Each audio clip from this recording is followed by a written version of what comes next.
us again. Wait, what are we doing? You know. No. Podcast. Wait a minute. You hear that? Podcast. What is it? I don't know. It sounds like it's getting closer. What the fuck is that?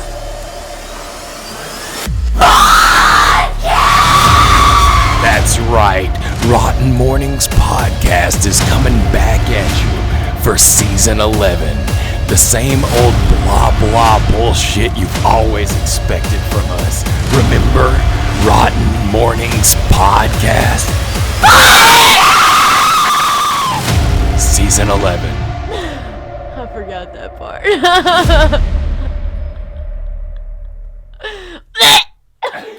Oh, good morning, guys, and welcome back to ROTN Mournings. Welcome. Hey, guys. Hey. Glad to have you. Glad to have you What here. is up, or down, or sideways, or it's- somewhere? What is yeah. everywhere? Oh gosh. As you bring that character into this, they're gonna have like a time lapse issue. Oh, I'm sorry, guys. I'll fix it. Okay. You I'm just back. got. I'm sorry, guys. Okay, so yeah, I'm Matt. I'm Grim. I'm Carrie. Yes, and we are here this morning with you guys in your ears. Oh, Carrie wants us to start adding this to the intro. I swear to God. I swear to God. No, big time headphone warnings. Yeah. You will blow your ears out on this. There has a tendency to be a good handful of screamings. I have So it yeah, sometimes. yeah. So headphone warning. Yeah. You had your warning. Oh, I wanted a real person warning that time. I'm just kidding. I love when you scream. Okay. So we have been hard at work over Yes. the past few couple of weeks. And we promised you guys and failed at trying to do different lives every day. At least a live every day on Damn, Facebook. we did. We completely We did. dropped the ball on that one. But we were so pressed for time that we could not keep up with it. We were literally fucking rushing. Fuck that shit. We are And going to as make you know, this happen. We are I have going to finals. start as much as possible. And Carrie, of course, she aced her finals. She's been Yay. working on that. Matt's been doing lots of editing and we've been so busy. All We of I'm us did, have already been in so my busy. new classes. We have the actual episode completely finished. We are just not releasing it yet. We will not be releasing it until next Friday. Yes, well, this upcoming Friday, right? This coming Friday. Yes, this upcoming Friday. And Matt has been posting lots of different reels from the Haunted Chicken House. Yes. So that is amazing. Carrie and I have been making different shit posts from Rotten as much as possible. Yes. Like I said, we've been busy. We've been busy shit posting. We did little lives like during tax day and all kinds of stuff. Like Carrie was working out and then she was playing. What were you playing? I know it was a guitar, but I don't know what. She was making it up and it was awesome. Okay, Oh, so yeah, I played the piano some for that too. you did, Yeah, and I was making different crowns that I sold. yeah We'll talk about that. We'll talk about that Yeah, soon. We'll talk about that. Yes, We'll talk about that. and Matt posted a video of how I chop up his eggs. She chewed up eggs and spit them into my salad. You It was asked me disgusting. to. And City of Chaos has been posting things too. Yes, City of Chaos has gotten a TikTok that they're getting heavy use out of, so go and check them out over there. We're doing some videos with them. Awesome stuff. Those cats are bad as fuck. Yes. So shout out to City of Chaos. And Matt hijacked our. Just like hilarious. Yes, Carrie and I make different updates whenever possible every day about what we're doing and stuff. And Matt hijacked it. Yeah, that's what Except happened. it wasn't Matt. And I didn't even get to see it. I had no idea what it was, and people were like, "What the fuck?" And I'm like, "Damn, I did a pretty good job. I wonder if she got that footage from." And it was just her in my mask. It was And not Matt me at posted all. a video of me coughing. So there's that. Yeah, there's at that. Bug Eyes. Yep. Instead of working, I was just sitting there just coughing That's because I'm what she dying. literally what she does. You recorded her dying instead of trying to help her? Yes. But we did Wow. lots and lots of outside lives. Well, much that as was possible. when the ambulance drove past you. Mm-hmm. This was so You long did. ago. I'm so lost right now. This I is know, now right? we're at This April was 20th. I'll try to say 2 weeks dates. ago. Okay. Yeah, so April 20th, Matt posted a video of the ambulance. On 420, an ambulance did not come to get Graham. They must have been high or some shit. Yeah, well, Matt just hurt my elbow then, and I was like, I'm calling the police and the ambulance, and there was an ambulance out I there. stuck my head out there, and there was an ambulance trying to run over our well house. And, Joseph came and visited us up at the store, Mr. Bertie Shaw Yes. himself. You said it right. Normally I you say did, Birdshaw. because I've been paying really close attention to that. And there's been lots more Well, sex Scarecrow actually dropped the patch. They've got the patch done, and they're starting to send the patches out to the people that ordered them. The ROTN is not a sex cult patch. Yes. And Matt made a post of me and Carrie and was like, what are they doing? What were we doing? You have to go back and try to guess. They're yourself. actually hilarious answers to that. Well, it's okay. They have to go back and look at it and screenshot that. It's hilarious, though. And, Matt and I worked really hard on lots of stuff to sell. A bunch of crafting And like I said, stuff. we'll get to that. We'll get to that. But- Get to that. Yes. And then we did a podcast. Yes, we actually had no idea what we were going to do for last week's episode.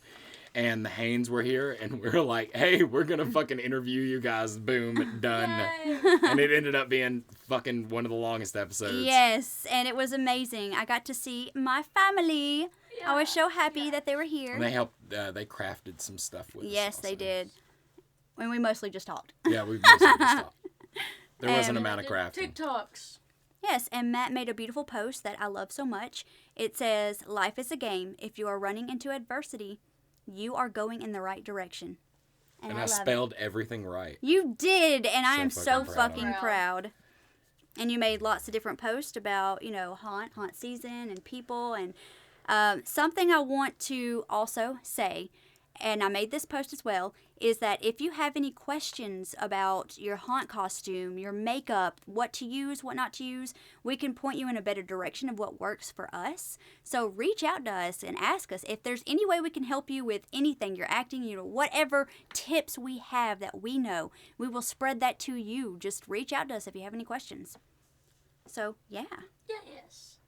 And then Carrie Carrie posted one of her TikToks that got a fucking million views on Facebook. Yes.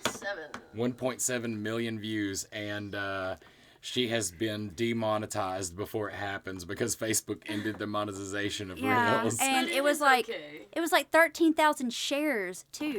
Like holy So much. shit. Yes, Yeah. I did not create that sound, but I absolutely love it, and the creator is tagged in the comments. Yes, it is the Dilly Gap one, so go watch it. It's a great song. It was made in Australia. Australia. Australia.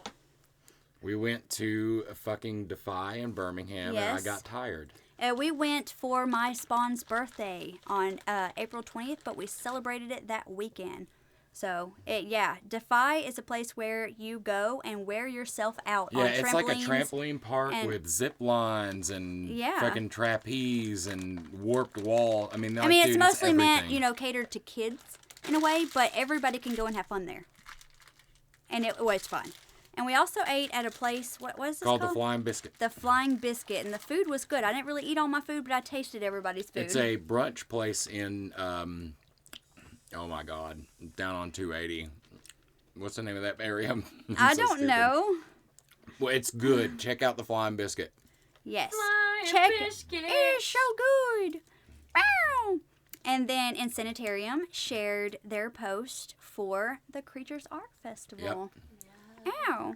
And they tagged- shared us out. They did. They shared us out and Alabama Pride and everything. And Thank it was you, great. And guys. Steel City CBD as well. So that was great. I like being included. Thank you guys. We love you too so much. And then Grim did a live from the car when she should have been at work, just Just doing a live and jabbering dicking away. around. Well, at least I wasn't just like dying. There's Oh yeah, that no. Quality. good. And just a reminder to everybody that the owners of Hellbilly Hollow also sell cheese on the side. Cheese and Yes. jellies and all kinds of shit. And it's so Dude, good. that Check it cheese. out. Yeah, actually, I believe, what is the name of her? It's like Miller's Cheese Baskets or something along And those I lines. think they did change the name recently, but it might actually still be Miller's Cheese Baskets. I'm not sure. I will definitely look that up soon. And shared out that East Boga. We will be out there next weekend shooting some stuff with them, and they're doing their actor call next weekend. So if you're interested in being a monster for East Boga Manor, then come out May 7th and meet up with us and get yourself a job scaring folks. Yeah, if you want more information on that, go to East Boga Manor Haunted Attraction on Facebook. Check it out just like that. For more info. And that's more videos and stuff of Defy. Anyway. I posted up the goat video. Oh my God, that baby goat was so damn cute. Somebody brought a baby goat up to the gas station and we got to play with it. It was so cute. It was trying to eat everything. It was eating And we actually got a chance to go to a haunt on the 29th, which was Saturday night. Yes. We went to Paranoia, and they fucking put on such a fucking hell of a show. If you have not checked out Paranoia, that is in Canton, Georgia. It's a couple of hours, 2.5 hours away from us. But, man, we had such a great time. And getting there with the opening crowd, we've never done that at a haunt. And they shoot off fireworks, and the first walkthrough is, it's breathtaking. They're just people berating you from all angles. It was so phenomenal. Like, I cannot applaud enough for everything that we experienced out at Paranoia. All the amazing people that we know that work out there. Again, thank you guys for the amazing night. It was phenomenal. Thank you. We got so many times. So many fucking times. And then there was times we're walking through and somebody scares me, and then Carrie's right behind me, so they scare her, and it makes me fucking freak out more. Like, oh shit, what's going on? It was so good. It really was. There literally was a time when you screamed and then she screamed and you were like, oh, Carrie, goddammit. I think we went back and forth doing that. Like, we were scaring each other. Like, if you freak out, I'm gonna freak out. Like, what are you freaked out about? No, I'm not gonna lie. There was one time I did it just to see if you would. Carrie! Because it was funny. Ah, you bitch. Oh my That's God. fucking hilarious. That is fucking classic. But it's because I love you. And then I made a crap ton more crowns. But before I move past this, holy shit. I know we've said this before, but that is such a great haunt. We love Paranoia. Yeah. Like, the rooms leading so well to the next, to the next, to the next. And like Carrie was saying, like, the actors were so in sync with each other. With and the their room scares. as well. Very- Like, they had a Yes. very good presence to what they were at, what Like, they had at Every their disposal. character I fits so feel like well. when you have animatronics and actors in the haunt together, it's so important to have good placement between the animatronics and the actors, because if you do it right, there's some actors that you'll think are animatronics and can get the fuck out of you, and a few of them did that Literally. shit. And I That's loved exactly it. what happened. Yes. Yeah, there like- was one particular guy that I dead looked at close and literally was like, okay, that's a statue, because I always look at the Didn't arm was move against one the bit. chest and it looked No like it was breathing. connected. So I was like, okay, cool. I thought it was a guy, but definitely a Nope. statue. And then he moved, and it's hard to get me with the statue scare.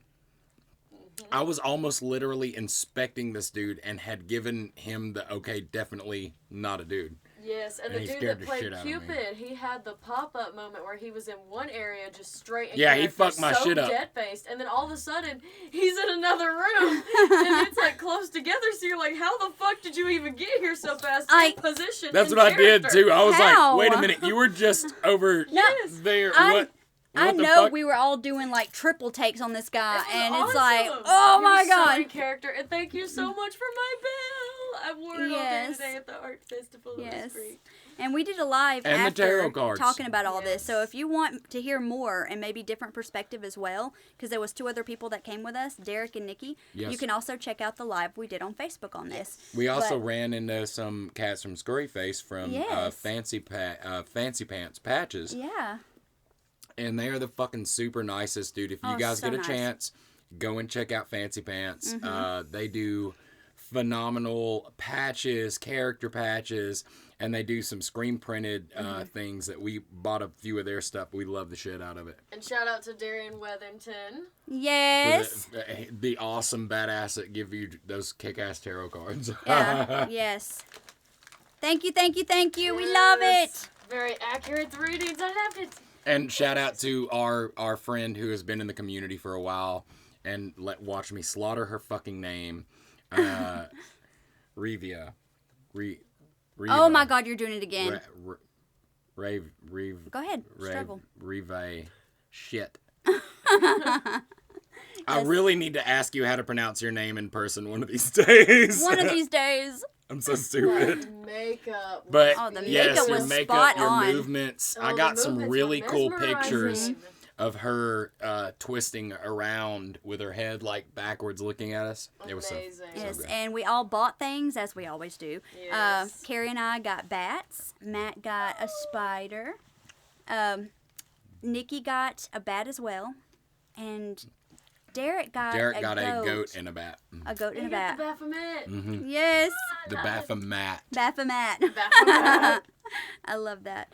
And John Geis made more edits of Carrie So and many I. more. Yes, So many more. And they're beautiful. Thank the you, John album Geis. cover one, though. It makes me want to make an album. Carrie album coming soon.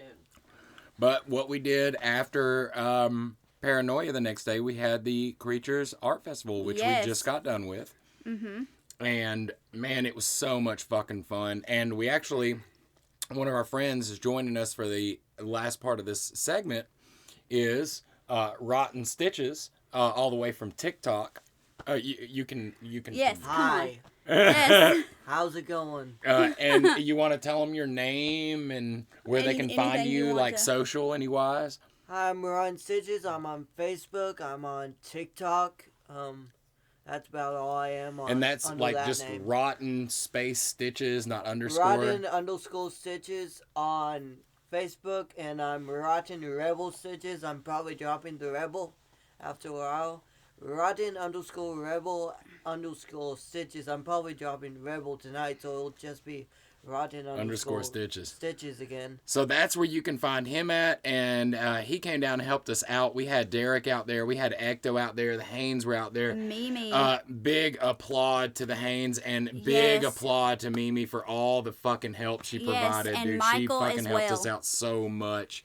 And Mike too, like they came in clutch as hell. Yes. And we had so much fun, dude, with like plugging all the different haunts Mm-hmm. and just mingling with people. I wish there were 1,000 more people out there. But dude, it was such a great show. So like Stitches came all the way down here to just, to come down and hang out with us and do this. So I want to kind of get his perspective on what he experienced, like day-wise and all that. I also want to say first that Matt went live while we were there, so you can check out the live from Yes. that on Facebook. So you can see everything that's going on. He did a walk around, and yes, you get to see our setup and So everything. what did you think about the day? I honestly thought that I would be stumbling into this small, like, 5-window thing. Yeah. And there was, like, 20 of them. And there Yeah. was music, and there was... That was like Well, 50. I think there was like 50 Yeah. vendors. There were 50. so many fucking people Sorry, there. I can't count. No, you're good. No worries. No worries. We do this all the time. Yes. But there was a We lot lie of to our people. audience all the time. I ended up nickeling and diming. It all added up. Yes. It all adds up. I saw that you got one of Vic Springsteen's from Monster and Misfits. Oh, I saw yeah. you got one That of his was a- bonker Yes. poles. One of his bonking poles, which I can... Don't you bonk us with it. or Yeah, no, we're no, gonna no, fight no. You. You can't see this, guys, but if you get a chance, go and check out It's such good Monsters Misfits. Our friend Vic, he makes some of the most badass metal horror props, dude. Yes. If you want a Yes. quality horror prop, check his shit out. Yes, the detail and the paint and everything. It's unlike any. I love it so So much. many amazing And it's vendors. durable. Oh yes, it's fucking very durable. Like, I've hit, like, at least 5 people with this already. And so far, it's standing It looks the. fine. Looks like I haven't done anything with it. And so big shout out to Vic. Big shout out to Lisa and David. Their gnomes are bad as hell. Oh, yes. You guys can get those from their website. If you check out the live, she actually gave me the information. On the live, I talked to a bunch of different vendors, and I got their info on it. So if you guys want any of that info, go back and check out that live that we did. Megan made awesome chokers. Normally leather ones are always too big for my neck, but these actually fit me perfect, and it made me so happy. And Justin did a little bit of performing, and that was awesome. We've never got to see him play, and it was so fun. It was an honor to get to. It was an honor to be involved with this at all. Thank you guys for doing that, and like it's really cool for our community, because our city is Argo right now. It's where we live, it's where we hang our hats. It's awesome to see that many people from Argo coming out there and giving them more of a thing to do. It's fucking awesome. I love it. And there is a vendor called Beautiful Intentions, and you can find that on Facebook. And holy crap, they make such amazing things. And one of the women gifted me a tiara of amethyst crystals. I love it so much. You're going to see it soon. Very soon. So check out Beautiful Intentions. And we'll be posting up, like going forward this week, we'll be posting up some of the stuff from Paranoia, some of the videos we took. We'll be posting up some of the pictures and the videos we took from the Creatures Art Festival as well. Yes. But again, thank you to everybody that came out. We saw so many people that we have talked to and said they were going to come out, and they came out in droves and supported, and we love it. We love seeing all you guys, all the fucking haunts. Shout outs and big thank yous to Insanitarium for hosting this and making this possible. You guys are amazing. Thank you for having us be a part of it. And remember, guys, going forward into season, go and check out Insanitarium. They have a fucking boss haunt. Yes. It's literally 2 minutes down the road from us. It's in Argo, Alabama, right off Highway 11 in front of Blair Farms. Go and check them out this season. I promise you, you will be blown away by the job that they do out there. Yes. So, Stitches, is there anything you would like to say to our audience, or? The event was great. The only thing I would say is start your build season like later and like. You wanted to walk through the haunt. I wanted to walk through that haunt. All it comes down to is he wanted to walk through the fucking haunt. I think everyone did. I get it though, but they no talked worries. about it, and they said because of the amount of construction they were doing that they couldn't insurance-wise let anybody go inside. They wanted to be safe and cautious, which is very important, and you need to do that. Yeah, he just wanted to go through the haunt. I get it. Yeah. But yeah, guys. So that is our recap. Yes. Yeah, that's it. That's what this is. Thank you for the gifts that you have gifted to us, Mike. We love them so much. And thank you, Christy, again. All of you that were there and helping. Thank you, fucking Mimi. Thank you, Mimi. Yes, thank you, Mimi. Again, guys, that will be Conjure. That's coming to downtown Birmingham. It's 3 minutes away from Slaw Sprite Furnace. Yay! And you can actually go and visit Mimi in her shop on, I think it's First Avenue, if I'm not mistaken. But it is Magic City Conjure and Iniquities. And get you some coffee while you're there. Yeah, that is the greatest coffee I've ever get you had. some coffee. So yes, Magic City Conjure. Check it out. But yeah, much love to you guys. We will continue on with the episode. It was good to see you. Stitches, thank you for joining us for this bit of a episode. Yay, it was so nice hanging out with everyone again today. And it was such a beautiful day. day. Guys, and we love Mimi. Yeah, we can't thank all of you guys enough again. Thank you for making this fun and awesome and worth every minute that we waste our lives on. Absolutely. All right, guys, so we'll continue on with the episode. Y'all stay rotten. We'll be right back with you. Stay rotten. Yeah. Stay rotten, guys. Oh, God. Oh, no. What the hell? Oh, Matt, do I'm the right ABCs. here. It's Do like, the God, ABCs. it tasted like grapefruit, Do but I the haven't ABCs. eaten No, grapefruit. stop. Okay. Have you ever wished to hear your horoscope and the Rotten Mornings podcast at the same time? Now you can. Welcome to Carrie's Astro Bites.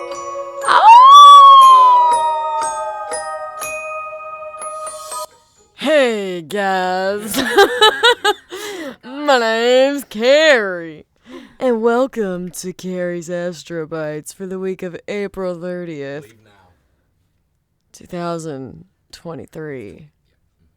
Yeah, just in case you forgot the year since last time we talked.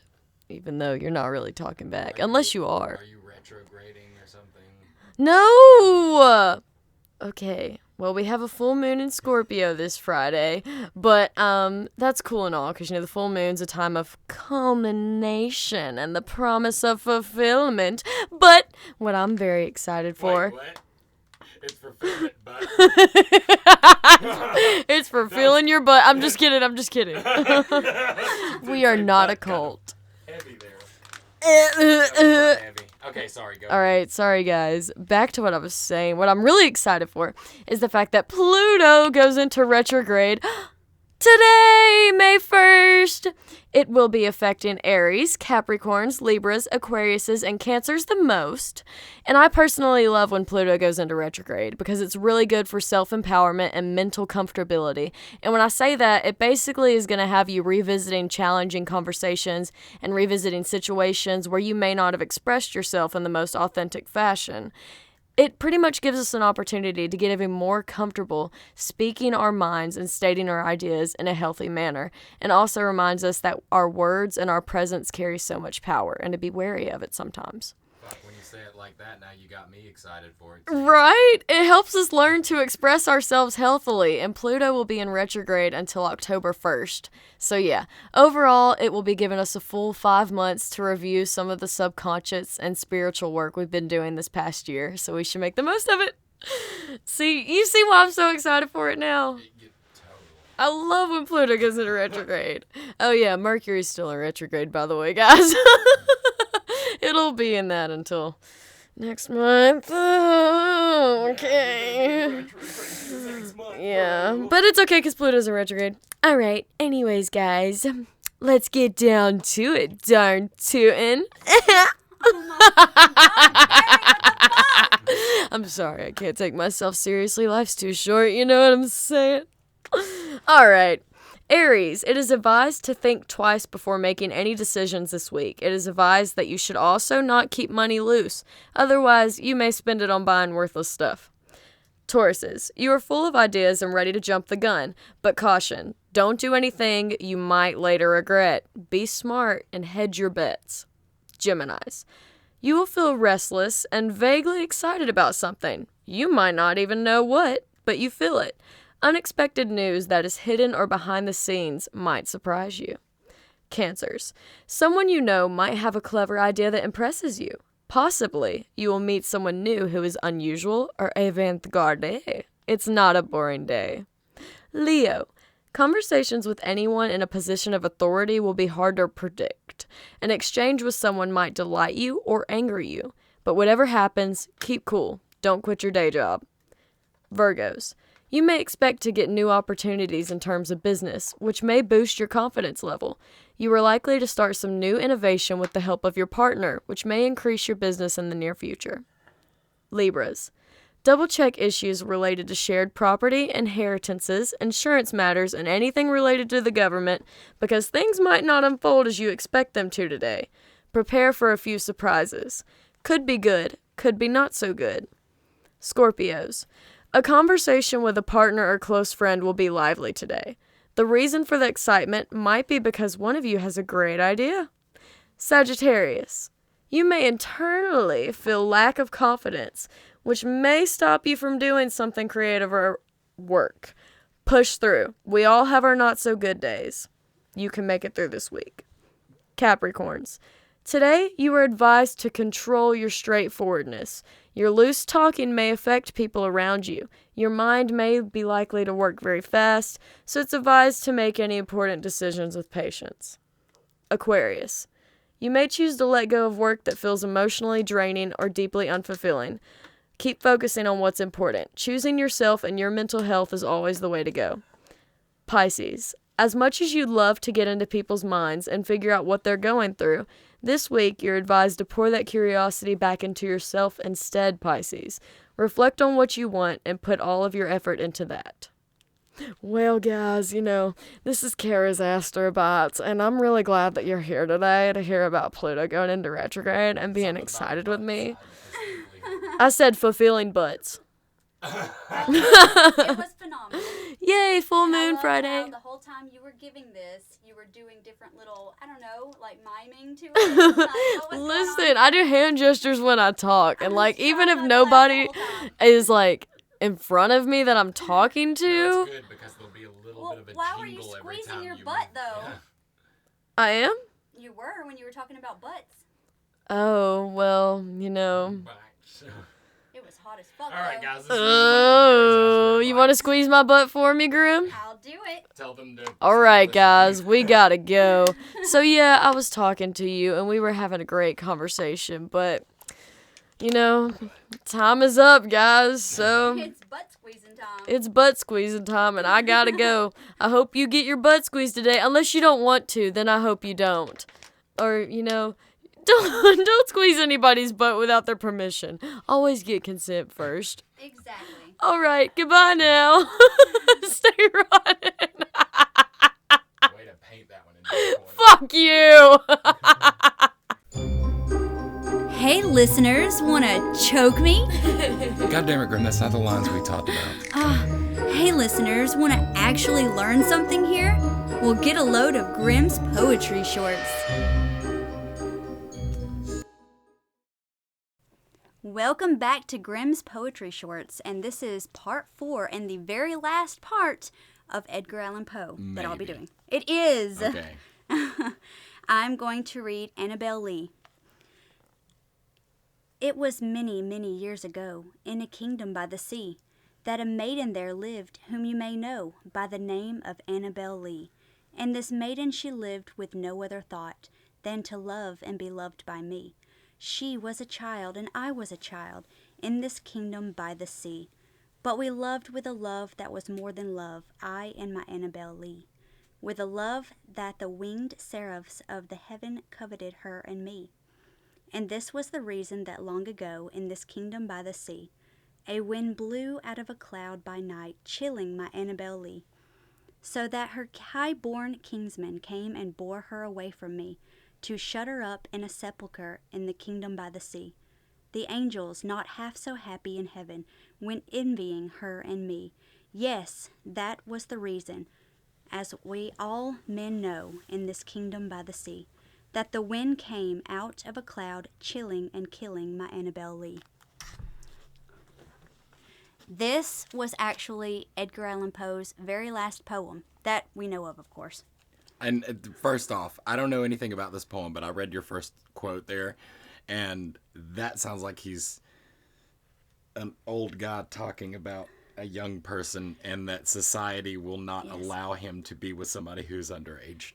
Abso-fucking-lutely. Yes, you get it. And he even said, like, all you men, so that means that in his mind, he believed that everybody was a pedophile. So this was actually thought to be written for his child bride after she died.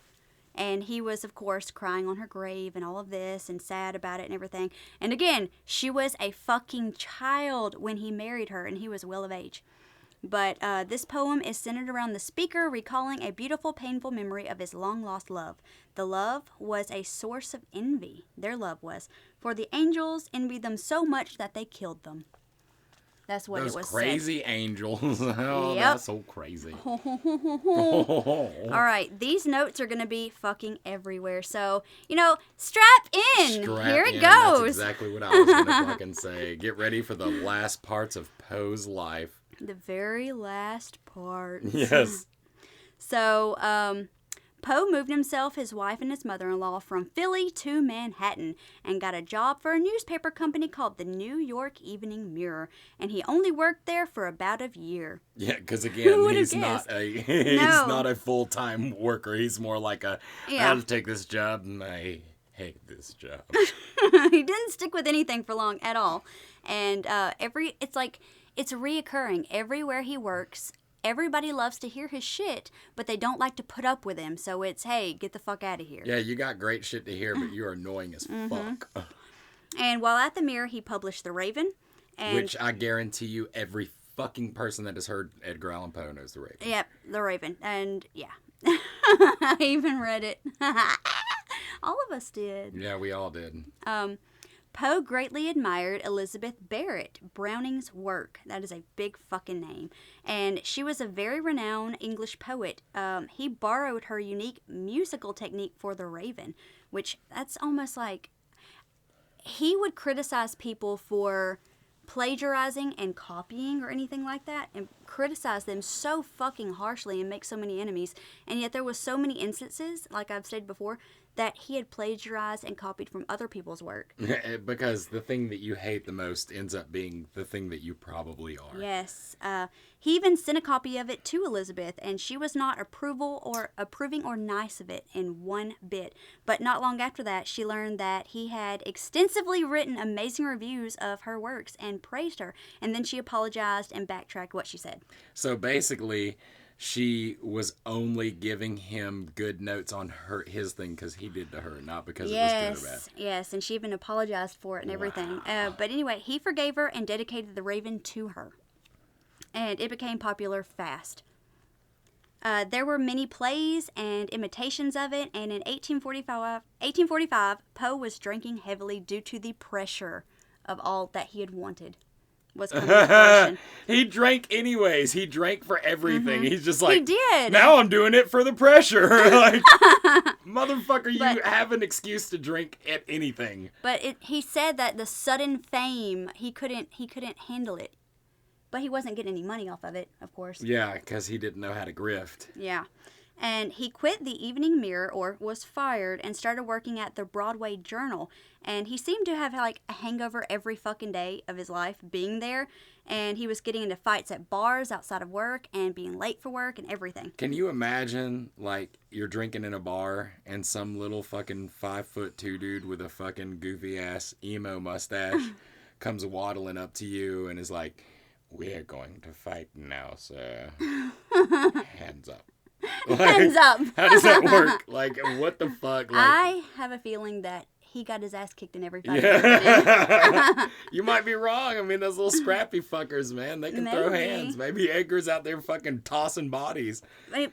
I'm drunk as shit. I might be emo, but I will toss you out a fucking window. But I was married to a child. Oh my God! I really, like, researching these people, I'm just really starting to not like them. Like, I do not like that. And that's the main thing. I don't like that he was a pedophile. I cannot stand that. They say never meet your idols. Also, never research your heroes. Yeah.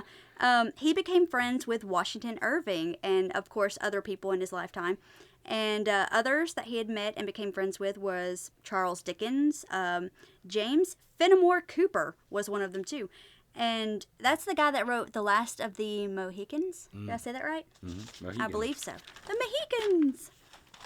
That was very popular and became a movie. It did. In October 1845, Poe was given $50 to read The Raven and The Imp in Boston. And Poe hated Boston so fucking much, and it was well known that he hated it so much. And he was always shitting all over it. Every Bostonian, he hated Boston. I'll get more into that later. But he said it was the chief habitation of this country of literary hucksters and phrasemongers, and he hated Ralph Emerson. I don't know why, but he hated him, and I guess he was from Boston. That's what I'm guessing. But he saw him as the icon of transcendentalism, and Emerson referred to Poe as the Jingle Man. And Poe hated how Bostonians didn't seem to acknowledge that there were other great American writers not from Boston. So he just had a big problem with, the way Boston was progressing. Like, their ideas was progressing, and he didn't like that. He wanted things to be, I guess, more traditional. But Poe was reading to them, and most of the audience got up and walked out in each lecture he had. They're like, yeah, you shit on our town. We're going to come here just to walk out on your shit. Oh, and something I had, this is going back a little bit, but in 1842, Poe's arch enemy was Rufus Griswold. And Poe wrote so many harsh reviews of others and others' works and whatever, and made so many enemies, and one of them was Rufus Griswold that he had criticized so harshly. But Griswold approached Poe first and asked him, after he had seen like his criticism and everything, he was like, oh, that's fine. But he approached Poe and asked him for some of his poems to put in his book he was working on called Poetry of America. So that's him walking up and pretty much taking a trip to go see Poe to ask him for some of his poems and like praising him and, hey, we're going to use this and I'm going to like blow this out of the water. And Griswold did this hoping that Poe would write a nice review of him instead this time. So, again, all these reviews come back to like somebody sucking up to somebody else. Yes. So Griswold only puts 3 of Poe's poems in the very back of his book with like 50 of his stupid friends' poems in front of it. And Griswold then takes Poe's job while Poe is homesick as well. That's the guy that took Poe's job when I'd mentioned before. Yeah, so he pretty much, Poe was on sick leave and Griswold hated him so much and took his fucking job. And and was making like $200 more than what Poe was making after that. But so Griswold comes up to him after he publishes the book and was like, hey, did you like the review or did you like the book and did you like everything good I said about you? And was like, I'll give you $100 to write a good review of my book now. So Poe takes the money and is like, yeah, I'll write a good review. Whatever you like, sir, blah, blah, blah, blah. And writes the shittiest things about him. Pretty much shits all over the book. It's so fucking funny. I got you, Like how petty these people were, and because they could get away with it, there wasn't any copyright rules or any laws like that, so they're just shitting all over each other and using each other, and it's so fucking funny. Again, they're using that negative push to draw interest, like so many fucking people do. So yeah, Griswold took his job, and so Poe goes on like this tour. Fucking yoink. Yeah, so Poe decides to go on this tour of America and, giving different lectures and, talking about his poems and different things. And each and every chance he got, he was shitting all over Griswold's poems and books. And of course, it comes back to Griswold. Everybody's talking. And Griswold then takes shots at Poe's The Raven, which, of course, everyone loved it, and it backfired on Griswold. Yep. It decredited his work because everybody was in love with it. They're like, yeah, And- you have a shitty opinion. Fuck you. And Poe still having, drunk binges and is being considered a lunatic by Griswold and other people for all his shit. It's so funny, Griswold, because I always think of, like, National Lampoons when I think of Griswold. All right, so Poe gave a lecture in New York bashing Griswold and Henry Wadsworth Longfellow, who the fuck this guy is, and praising Fanny Osgood, this female poet that was starting to gain lots of fame and popularity. And he's like, oh, wow, I might can get some of that. So he's praising her. And Osgood had just separated from her husband and at the time was seeing Griswold, so Poe comes in and is like, oh, I'm taking your girl, Griswold, and it works. It pisses Griswold off so bad that he begins to kind of not like Osgood so much. But anyway, in the lecture that he was giving in New York, it stated that Fanny Osgood had a rosy future in literature. And Fanny Osgood knew that Poe was one of the severest of critics, severest, which made the compliment much more impressive to her. Poe was a favored guest in many New York parties and attended one from a woman named Lynch. She was a very well social elite person, whatever, and met Osgood in March of 1845. And thus begun Poe's sex scandal that I'm going to tell you about, and I promised I would. And Poe had a fucking sex scandal. He's fighting in bars and he had a sex scandal. Right? Edgar Allen Poe, little frail boy, I don't know. So after The Raven was released, Poe started getting all the attention of many women, and people were fantasizing about him and everything because of his work, and not just that, but all the other romantic stuff. He mostly wrote romantic stuff, not so much horror stuff as people would say. Yeah. But in 1846, Poe published some poems in the Broadway Journal, and the poems belong to a woman named Elizabeth Elliot, and she's important too. And the poems would both praise and critique her. So it wasn't anything like he was leaning towards her or anything. It was just one of those things like, hey, look at me, I'm critiquing this other person. Also, during this time, Fanny Osgood began writing love letters to Poe. And this didn't come out at first. This was, like, of course, secretive and everything. Like, Poe's little wife didn't even know about it or anything. But this was while her husband, see, both of these women, Ellett and Osgood, very important. You're going to hear those names lots. They were both married women, okay? And so Osgood's husband was away in the California gold rush. So she thought she'd get away with anything, but she was a huge flirt, and her husband, like, I think they were swingers, honestly. It doesn't really say that, but a lot of their promiscuity, is that a word? Promiscuousness? Yeah, that Promiscuous was is very open, and they were very flirtatious with other people, and they didn't seem jealous of each other, and they had other people over, and nobody cared. So I think that was it. And then she was like, you know what? I can hook up with whoever I want to. I'm going to go hook up with that squirmy-looking little mustache fellow. But Ellett's husband did not like her to do that. She was kind of behind her husband's back doing this shit. So Ellett, not good. Fanny was very public with her flirtation with Poe, and nobody seemed to care because that was kind of like her way of doing things anyway. It seemed that she got away with it because she was well-loved and possibly a natural flirt anyway. Fanny also had a lot of childlike qualities that may have attracted Poe as well. Oh, there's Poe that thought thing. she was a lot like his wife, and he even Young. wrote about it like that too. Virginia seemed to be approving of Poe's relationship, and again, that's his wife, his child bride, and she seemed to like, having Fanny Osgood as a friend as well, and they were over at each other's houses and everything all the time. They would go out together and hang out at each other's homes, and like right there with Virginia too. A lot of times she couldn't leave because she was like bedridden. She was like dying. Yeah, she was dying. A very slow, painful death. Dying wife. Yes.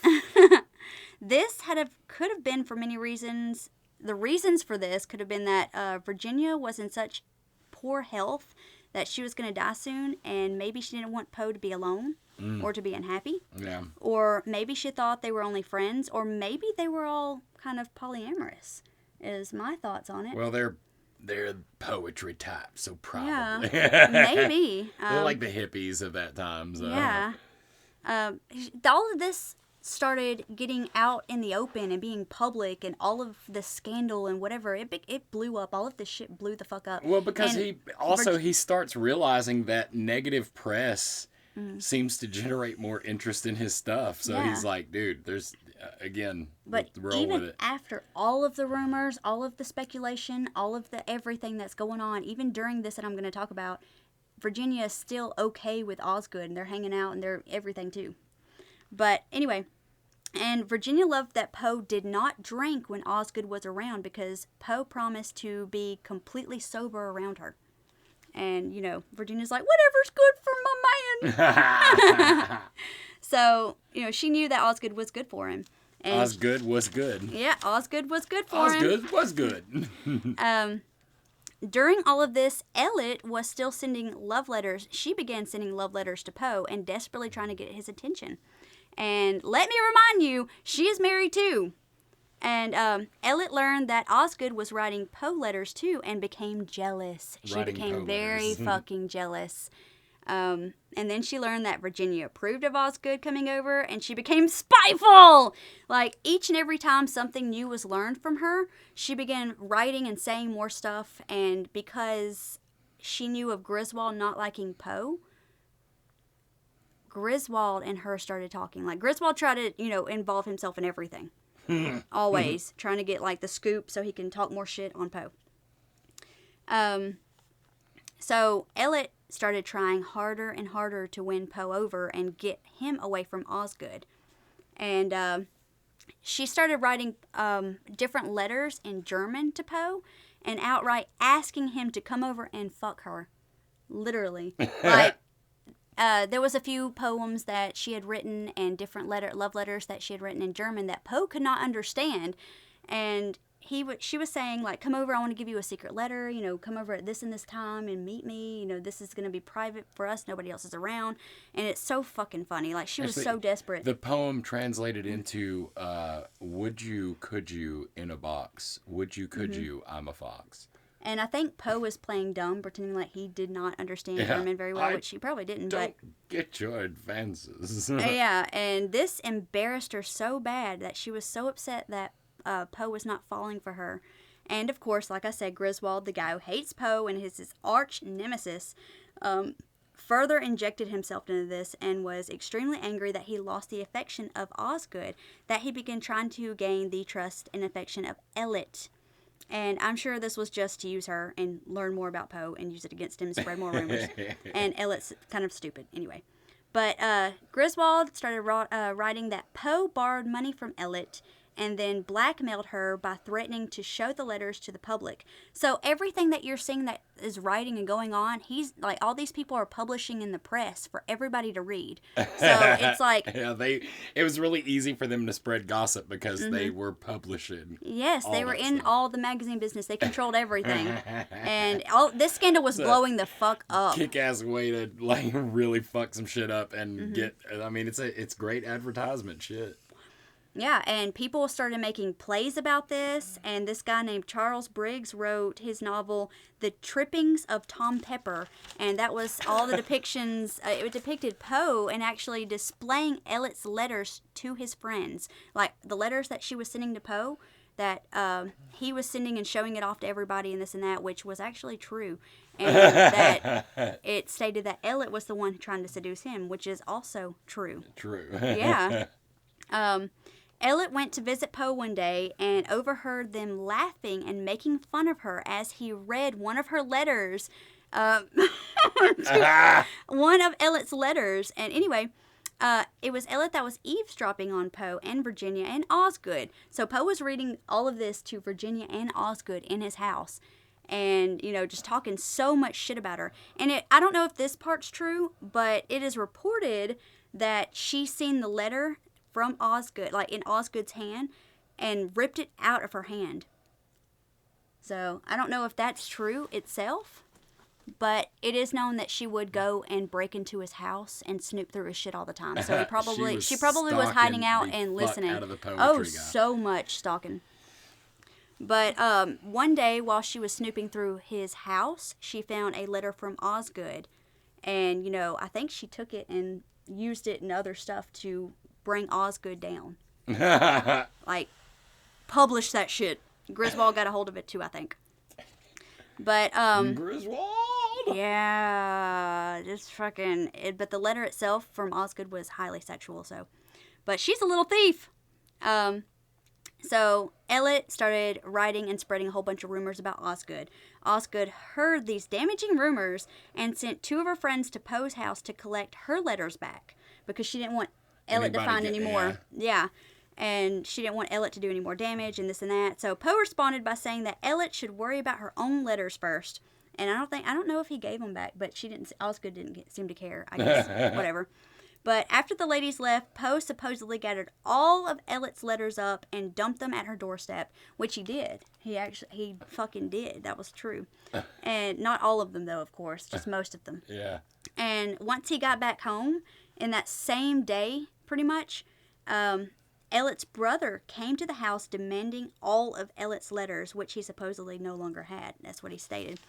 And her brother threatened to kill the shit out of Poe. So Poe went to his friend because he was so fucking scared. Thomas Dunn English.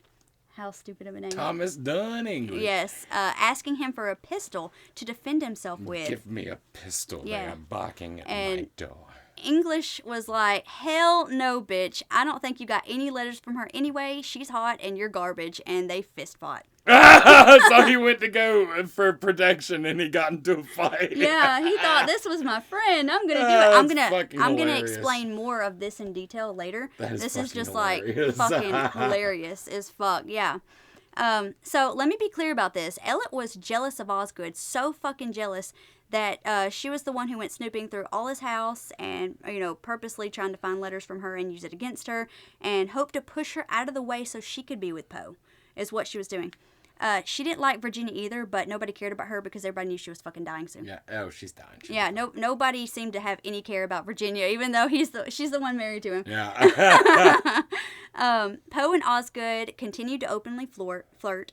Flirt. They flirted over there and they flirted over here. And Elliot had was still sending stuff to Poe after this. How stupid. About how much she liked his romantic work and that she was still infatuated. She was obsessed, though. But it was also said that when Elliot heard them all reading her letters and making fun of her, that when she went in, she had a fucking fit and was screaming at them. But I don't think this part was true. I just wanted to add that in because I liked it. that was stupid. Anyway, Elliot was upset from the rejection of Poe and threatened both Poe and Osgood openly, publicly, to their faces as well. And with both Elliot and Thomas Dunn English accusing Poe of lying, word got around and he became banned from the literary saloon, which is where, like, Poe was once an honored guest. The literary saloon. The literary saloon. We only read around here. So, more about that, which I find this very fucking interesting. Anne Charlotte Lynch Boda, very long name, was a poet and socialite and literary elite who held the literary salon, is what it's called too. It's saloon, yes. Saloon. And she was in control of the guest list, and she was rich as shit too, by the way, and knew everybody. So the guest list, which included different authors like Herman Melville, Louisa May Alcott, Ralph Waldo Emerson, and William Cullen Bryant. And all of these are very famous fucking people that we should know about today. Yeah. I don't know, but 3 of them, though, I think. And different artists like Frederick August Barthold, I hope I said that right, and William Makepeace Thackeray, and Oscar Wilde. In which Oscar Wilde's already been in this story before, too. Yes, he is very prevalent here. So Lynch was highly respected and loved and threw parties you did not want to miss. And she not only removed Poe from the guest list because of Poe insulting her friend, Elliot, but it was also because of the scandal with her and Osgood. And really the main thing was Elliot, but also that he had so many open, flirty relationships with people on the guest list. He was going there and meeting people that there was, like, different women just complaining about him eventually, like Ann Stevens, Margaret Fuller, and, like, so many other bitches. I don't know. Like, so many. But these people were mostly, like, authors and things like that, too. Like, they were actually very rich, prevalent people. That was, like, in the now kind of thing. But, so now back to Mr. Thomas Dunn English. He was a big-name poet and politician and became one of Poe's friends after Poe wrote good reviews about his work. So Poe borrowed... Again, it's all people like, hey, they wrote a good review about me, I'll be nice to them, or do a good review about them. And Poe was very big on borrowing money from people and owing them so greatly. So Poe eventually borrowed money from Thomas, and Thomas English, needed it back. But after the two of them fought for the first time, Poe pretended not to know English. I don't know English. I don't know English. I don't speak the English. And so, because he wasn't getting his money back, English wrote some shit about Poe. Oh, here we go again. They trash each other because of the stupid shit. Yes, and this is what he wrote. And I quote, "As I stand in need of it at this time, I am content he should forget to know me. Provide he acquits himself of the money he owes me, I ask no interest, in lieu of which I am willing to credit him with the sound cuffing I gave him when I last saw him." What? He beat the fuck out of him. English beat the fuck out of He's Poe. like, I'm going to beat the shit out of you if we run into each other again if you don't pay me back my money. But you're a... No, he's saying he already beat the shit out of him. Oh. So, because of that, he's not going to charge him any interest for what he owes him. Because it was so bad and so horrible how he beat the fuck out of him. I beat the hell out of you so bad, you don't even owe me interest on the money. Just give me my money. Yeah, Poe paid the interest with an ass beating. So, English and Poe was going to take the money issue to court. Poe dropped it and admitted his wrongs. Yep. Yay. Because he didn't want that ass beat He had for to a second time. publicly admit it, of course, for him not to, charge him with so much. But Poe then was asked to give a poem reading in New York University. But he had no idea for a fresh poem and had a week before he was supposed to give it. This idiot calls English and asks him for help generating ideas. Like, what the fuck? Hey, can you jog my memory by beating my ass? Last time you beat my ass, I thought of something cool. And, of course, English, being the upright gentleman that he is, told him to write a letter to them beforehand, letting them know that he's got writer's block or some shit. And English writes this because, surprise, Poe does... Oh, and surprise, Poe does what he always does.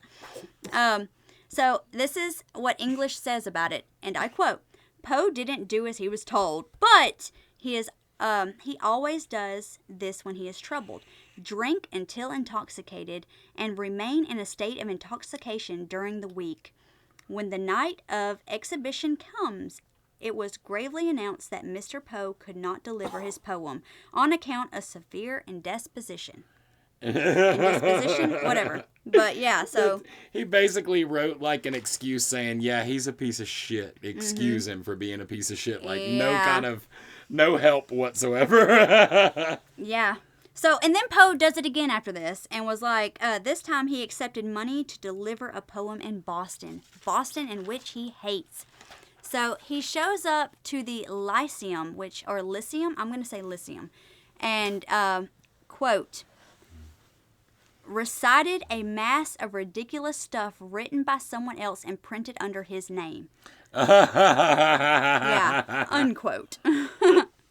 But, yeah, a lot of people fucking hated Poe in Boston. Most everyone did.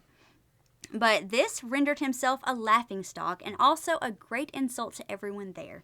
Most everyone got up and walked out on him, calling him a fraud. Poe then tried to pretend it was a hoax and took the money he was owed. He was like, oh, I meant to do that. This is just a joke. It's a performance art. Yeah, what the fuck? And then after all of this, Poe then visits English and apologizes and tries to become friends with him again. After everything, English accepts his apology but refused the friendship. Poe then gave the real reason that he was apologizing, that he wanted a favor. Elizabeth Elliot was accusing him publicly, lying about the letter she sent him, and while privately sending her brother to collect them as well. So she was publicly accusing him and privately sending her brother behind the scenes to collect she was the like, letters. go beat his she was ass and let me pretending get them didn't letters exist. back, and she's still steady writing letters too. And she's publicly saying she never wrote any letters, but she's asking for the letters back. But Elliot was scared Poe would post them publicly, and Poe wanted English to defend him because, English was, a politician and everybody loved him, and he was rich.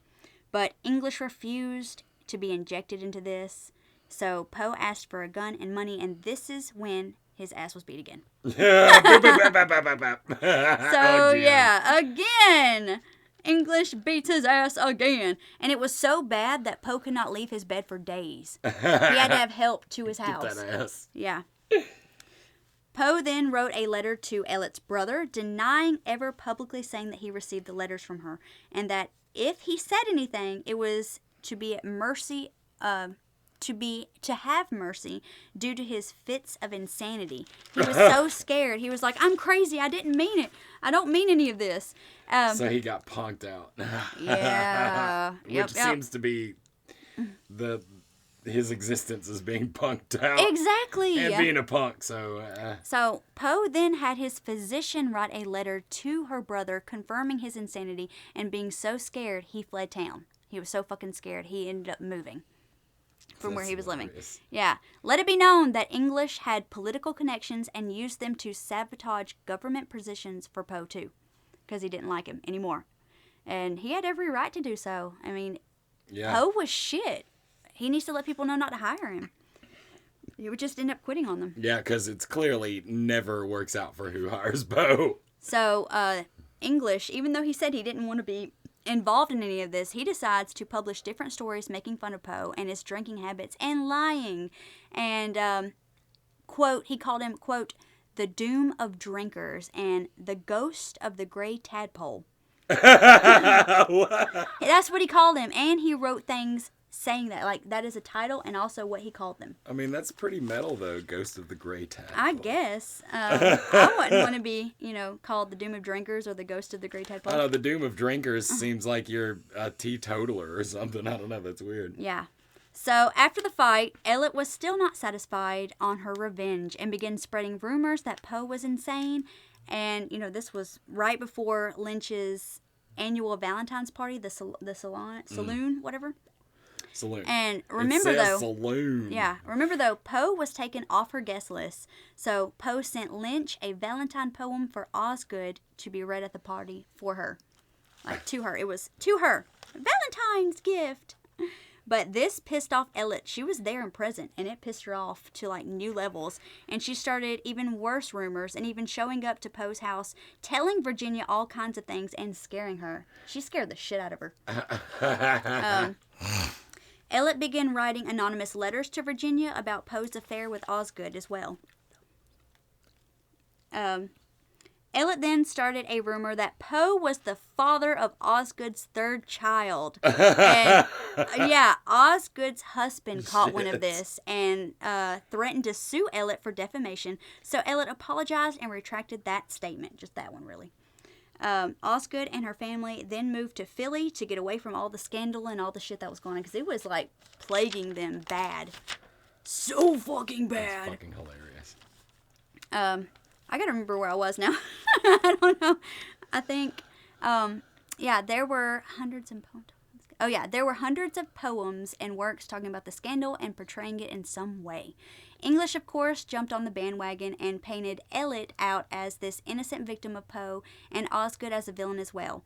He made the letters from Osgood seem like a tell-all dirt on Poe instead of it being like love letters and stuff. Like, I don't fucking know. Like, it's so everywhere. English claimed to have the letters Osgood had written, making it seem like they were nothing but trash talk on Ellet. So now he's like, oh, I've got these letters, and Yeah. they're like this, even though, again, this whole fucking letter thing. Yeah. So English also claimed that Virginia went to him as if he was her dear friend and counselor. Okay, let me state, they didn't seem to understand the severity of how bad she was off, and she never really left the house or the bed, really. Like, she was having to be carried most of her life. Yeah. So, acting like he was her friend and counselor. But Virginia's concerns with Poe and Osgood's cheating, about Virginia's relationship with the Poe woman cheating. So, he's acting like that Virginia would come to him, to English, saying, oh my God, my husband's cheating and this and that, when that never actually happened. That was all fucking bullshit.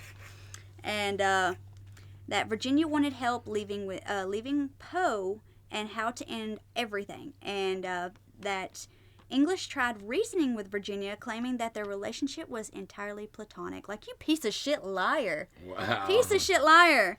But it seems like all these cats are piece of shit liars. Yeah, and they were all trying to just parody and make fun of Poe. And Poe then sued English for all of this different shit, because he was like publishing all of this publicly. So Poe was able to finally sue English and won and got $200.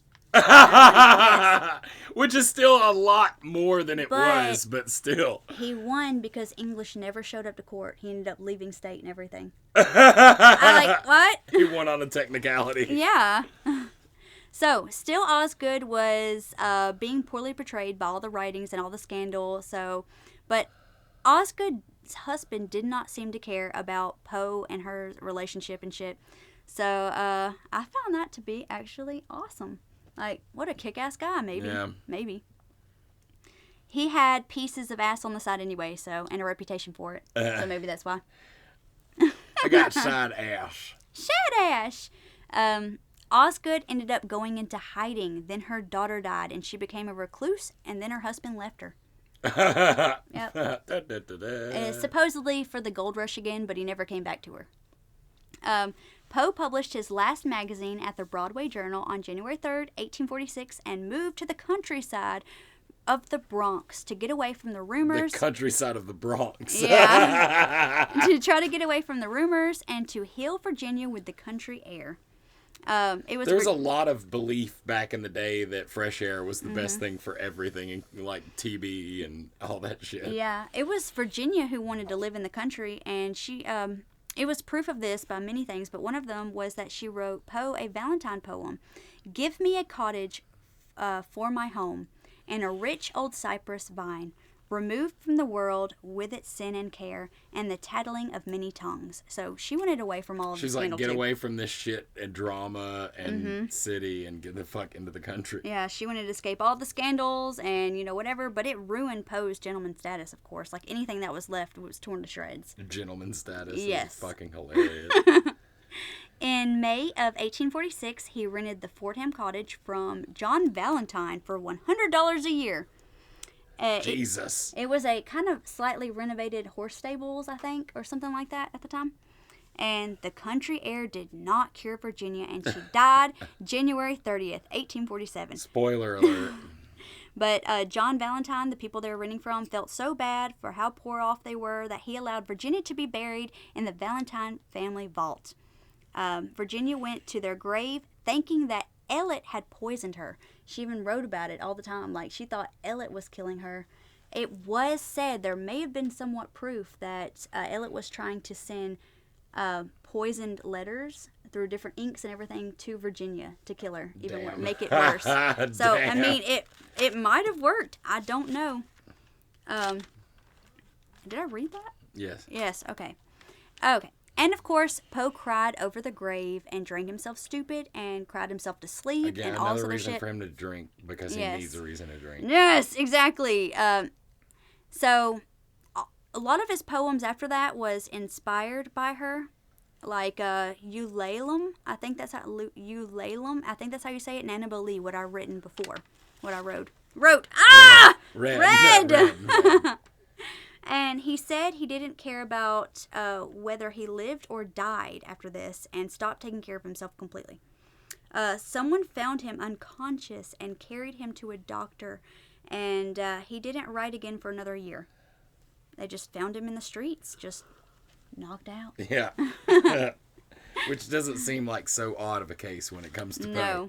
But Poe thought he couldn't survive without a woman, so he ends up moving around a lot. This is mostly because of the scandal that was still ongoing forever. And he sees so many different women, and most of them at once, even writing them the same exact letters. And forgetting about who he said what to. Copy-paste that shit. Uh-huh. And there were many women, but I'll just mention like 3. 1, 2, 3. Oh. I learned that Poe tried to get with Virginia's nurse once she died. Virginia's fucking nurse that was taking care of her. God damn. But she was very religious and worried about her soul and rejected him. And then Poe would send her letters about killing himself. So it didn't work, and her friends even was like, don't do it, there's something wrong with that boy. There's something wrong with that boy. Okay. Nancy Richmond is the first one that he, it's I guess one of the most prominent ones that he tries to get with after, and not so much the nurse. But Nancy was just a bored and lonely housewife. She really wasn't anybody prevalent, and she was married to a rich guy, so she was just really bored. But she became fascinated with Poe after meeting him at a lecture he gave. They began writing each other love letters, and Poe addressed her as Annie. I don't know why he wouldn't call her by her real name, but I guess that was Annie now. Oh, This Annie. is your name. Your new name. I'm wondering if he I just have done messed that up before. because he was so And drunk. just stayed with it. Like, hey, yep, you're Annie. Oh, and 20 years after Poe died, her husband actually finally dies. And right away after that, Nancy legally changes her name to Annie, and her family hates her for that. Completely. So she was like, I like the monogram. I'll stick with it. Yeah, like she That's waited 20 fucking years after hilarious. Poe dies. Like, what to do that? That's fucking hilarious. But it's so funny because before her husband dies and all this is happening, her husband finds out about her affair and tries to kill Poe. Of course, their affair ended quickly, but she's like, always, I love Poe for the rest of my life, but I'm going to be married to this rich guy. Again, Poe's ducking and dodging behind Trim all the fucking time. Yes. Okay. Dumbass. Next is Sarah Helen Whitman. She was a well-known poet and liked to wear black clothes and coffin charms around her neck. Oh, shit, she was gothy. And she was very, very goth. And it was said that she held seances on Sundays. Poe and Sarah were both widowed, so there wasn't any scandal with this so much, and Poe began to pursue her to the point where Whitman couldn't seem to catch a break. But Whitman found out all about his other love interest and rejected him for a while. So there was this big whatever, and of course Poe's like harassing the fuck out of her, like, be with me, I want you. And what I find funny about is the time they first met. So it was back during the scandal. He was walking with Osgood down the street, and she was, this chick, the Whitman, was at her house tending to her garden, and Osgood stopped to talk to her because they knew each other. They were both poets and women, and, like, they were supporting each other and stuff. But, Osgood tried to introduce Poe to Whitman, and Poe didn't even care to meet her. Like, didn't even, like, did not anything. Cool, like, whatever. Yeah, like, he really liked Osgood a lot. Blip, blop. But now, after all of this scandal and like Osgood just, I'm done with life. I'm done with everything. And then retreats and becomes a recluse. He's like, oh, I want to hit up this person. Of course. Of course. It fucking pisses me off. I think he probably confused his respect for her for love, because during this time, Whitman was defending him publicly from all the harsh critics. Oh, he didn't confuse anything with love. All of these people function on good reviews. Like, if you give them a good review, they're immediately like, I am indentured to you. And, like, Whitman's mom was very much in her life, and I believe they lived together, but her mom hated him so much for being a drunk and for his terrible reputation. But, like, she was doing everything she could to duck and dodge and make sure they were separate, and she was, like, fucking always up in Poe's fucking face. Like, get the fuck out of here. Like, throwing shit at him and everything. Poe began begging Whitman to marry him, like, after a few weeks. And she agreed if he promised to give up drinking. He actually proposed to her in a cemetery. Whitman's mother created a document stating that Poe had no claim on Whitman's money or estate, and Poe refused to sign it because he wanted that money. He wanted that cash. He wanted that money. Yeah.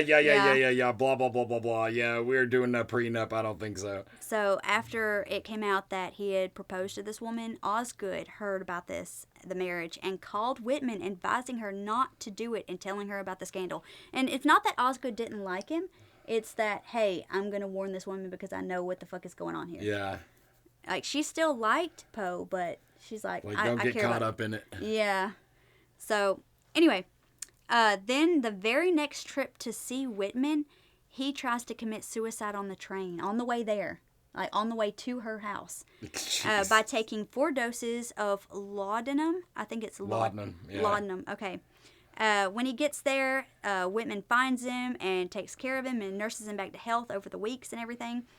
And, you know, tries to cure him of drinking and everything, too. Cure him of drinking. Just to make sure that he's not. But anyways, like, right after that, as he was leaving, she catches him drinking and calls off the engagement just 2 days before the wedding. They were supposed to get married on Christmas. Yeah, and it was 3 weeks after he tried to kill himself. So all this time, she's, like, you know, trying to fucking be there for him and help him. But after that, they never saw each other ever again for the rest of their fucking lives. But still, Whitman continued to defend Poe publicly. I don't know what's wrong with this woman. I guess so. She's smitten like a kitten. But during all of this, of course, Griswold had to write about this and, you know, inject himself in any way he could. And making things much worse by saying that police got involved to all of these different things and took him away for his drunken conduct and just saying all kinds of shit that he could. But after Poe's death, Whitman would call out Griswold's lies against Poe in many of her writings. Oh, so she actually, like, defended him in writing against him, slandering him. In writing, again, these people are just producing books to talk shit about each other. But Poe tried for weeks after that to get in touch with Whitman, but her mother would not fucking have it. So anyway, I will not have it. Yes. Poe disappeared for days after this and was found wandering around in Boston, broke and with only one shoe on. He wrote to his mother-in-law stating that he had no reason to live. Like, nobody loves me.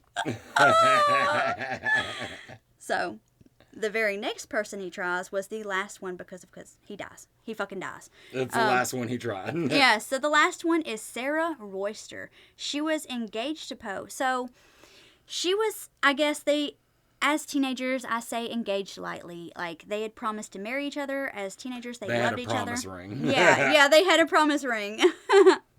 But they didn't have her family's blessing or approval in any kind of way. So once Poe had went off to college, her father would intercept and hide all of Poe's letters to her. So she thought that Poe forgot all about her. So she ended up marrying a rich guy. Yeah, I thought you forgot about me. I'm gonna go and marry rich because I don't want to marry your penny pitching, money begging ass. So, Poe's got nothing. He's not shit at this point. That's my vape. Yep. And he's wandering around. He has nothing, whatever. So all of Poe's friends come together and raise money for Poe so that he could live for a little bit, at least, whatever. And with some of that money, he travels to Richmond. And this is in September 1848. For a lecture. While there, he visited Royster, of course. Fast forward. Her husband is well past dead, of course, and she is 39 and Poe is 40, and that, whatever. But they fell for each other again hard. Her kids did not approve of Poe. They could not stand Poe. Like, they threw fucking tomatoes and everything at him when he came around. And again, he's doing that shit for the fucking cash. He knew where to fucking lay his hat at. Yes, and how this also went was if she was to remarry, she would lose half of her estate because she inherited it from her dead husband. And she was willing to risk that anyway if she remarried. But then she was going to do it anyway. Yeah, blah, blah, blah. So, unfortunately, Poe died 10 days before their wedding. Before he could cinch the deal with the money, he was dead. Anyway, before he died, though. During all of this, Poe was losing it and drinking and much more than he ever fucking had. It was so bad that it was supposedly said that he had this eye twitch and, like, I think one of his eyes were starting to grow lazy, and the bags on his everything was bad. Like, his hair was getting thinner. Like, he was just, like, killing himself so quick. He thought that people were trying to assassinate him. So he decided to shave his mustache and change up his looks and all of this so he couldn't be recognized. But, people trying to assassinate him isn't so far from possible because a lot of people are like, I'm going to kill you. I hate you. You ruined me. Yeah. Like, you make my life miserable. Like yours. Sometimes paranoid people are correct. Sometimes that is true. It was well known that for most of Poe's life, he hated Boston, like I stated. And one of the reasons being that he didn't like that they seemed to lean heavily into mysticism, and that they would that they were idiotic. Didactic. I can't remember what that was. I know I looked it up. Do you have your phone? Sure. Let's see. They were didactic. didactic. Didactic. What does didactic mean? Intend to teach, particularly in having moral instructions as an ulterior motive, i.e. the indoctrination. Yes, okay. It's basically just a way to say indoctrinate. Yes, that was his thoughts on people of Boston. And that they used their poetry and fiction to argue causes such as abolition, women's rights, social reform, which these are fucking good things. Yeah, Poe's like, get out of here, women's rights. Yeah, like, you like women so much, be for them. He's like, I won't be able to have a child bride when all this is said and done. He felt like, in his mind, this is what he thought, that writing should entertain and move and believed in art for art's sake. What a fucking hypocrite. I mean, you're always writing so terribly about these people, and yet, okay, anyway. This is his quote. He who pleases is of more importance to his fellow man than he who instructs. What the fuck? That's bullshit. Basically, he took the old adage of fucking give a man a fish, feed him for a day, teach a man to fish, feed him for a lifetime, and turned it into, I'm not teaching you to fish, here's a fish. Mm-hmm. He thought he was better than them, is what it comes down to. He thought his writing was better than them and that they should bow down to him. And he's always sneering at them and calling them frog pawns. I don't know why, but anyway, or frog pondians. Their moralistic work sounding like the croaking of frogs, he said. Moralistic work. How because fucking they don't stupid. have child brides. I can understand Yeah. They're so moralistic because they won't marry children. But towards the end of his life, and despite his feelings on Boston and their thoughts on spiritualism, he gave a lecture in February 1848 in New York on the cosmos, and it was titled On the Cosmography of the Universe, and it was spiritual, and it involved God and thoughts and like evolving universe. Like, what the fuck? Anyway, it was so badly received, despite Poe thinking that it was his greatest work he had ever done. And he compared it to like the Big Bang and this and that. Anyway, when Poe gave his lecture, everyone found it droning and unamusing and hated it. And once it was over, he began begging for money to try yet again to start his own magazine. Everyone was fucking so convinced he had lost his mind now, which I don't know if he ever really had it. So at this point, Poe was looking so fucking bad, sick and ashy gray, that it creeped people out to even look at him for too long. But at this point, he decided to go out and be happy and celebrate his engagement with Miss Royster. Of course, this is backing up before he died. Of course, yeah. He didn't do this after he died. Yeah. But he decided to go out drinking with some friends because he had been sober for a few weeks and so. Oh, God, heaven forbid. And for the next 6 days, he was missing. And he was found outside of a pub in a gutter in his clothes. Well, no, they weren't even his clothes that he was in. They were way too tight for him, and he was missing almost everything that he was supposed to be wearing. And he was having like different hallucinations and thought Virginia was still alive and he was looking for her.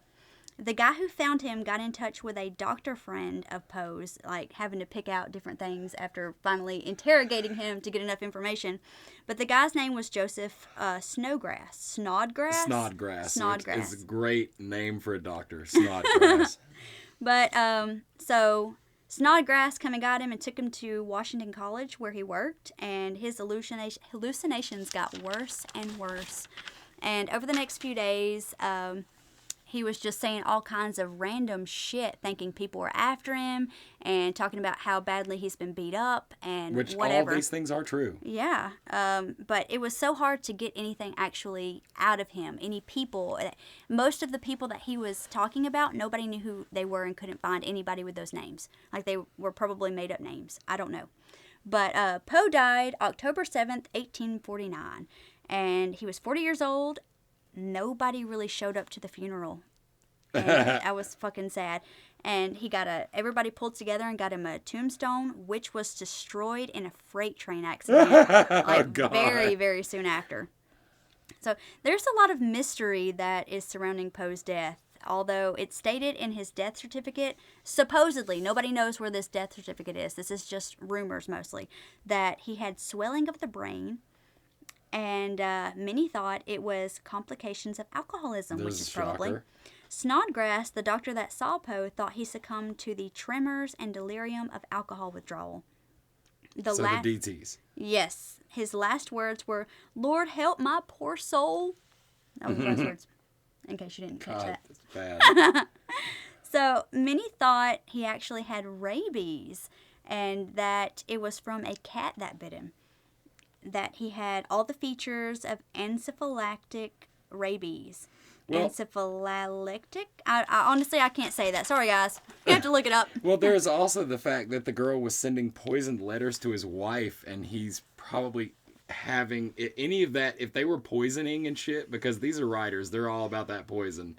That is definitely 1,000% on the table. I think it is too. Not to mention that writers, if they're writing quills, they lick the tips of their quills so people would poison their ink. Wow. People close to him thought it was a suicide attempt that didn't go quite how he hoped.